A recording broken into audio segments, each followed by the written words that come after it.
I'm Judy. 4 episodes and still going strong here on the Chronic Rift. Before we do anything else at all, I would like to welcome back Carl, our cameraman. Yay! We missed you, dude. I know. Tonight we're going to talk about the shows that just didn't make it. The flops, the flubs, the scrubs. So put on your nostalgia caps on, folks, because that's what we're going to talk about during our roundtable discussion. This week's comic in review is Big Numbers, published by Mad Love Limited. With Judy and I to discuss this topic are Orenthal v. Hawkins, by day a computer programmer, by night a pop culture fiend, our director and makeup artist, Paula Araya, and returning for more abuse, Andrea Lipinski, who is on our very first episode of The Chronic Rift discussing science fiction on the screen. Before we start, however, Judy, what is that?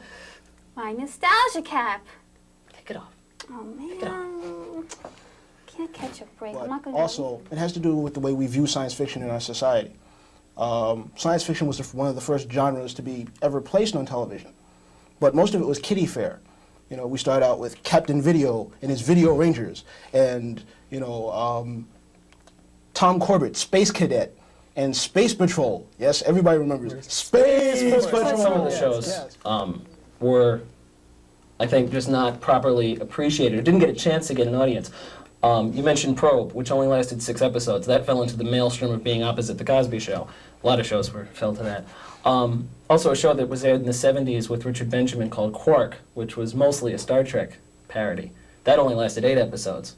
And that needed a chance to catch its own audience, and nobody really gave it a chance to really It's funny with what you mentioned about ratings.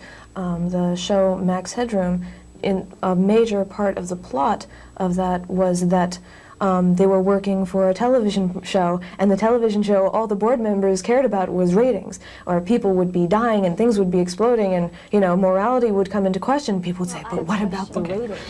Take a show that is a success, Star Trek The Next Generation. Yeah.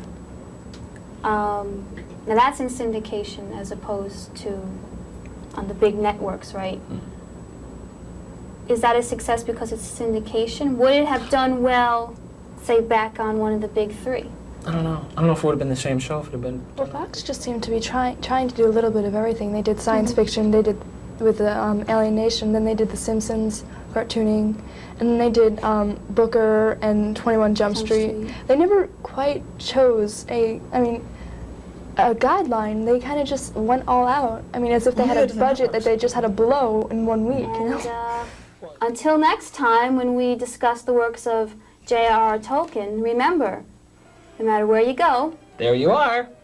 Good night. see you next week.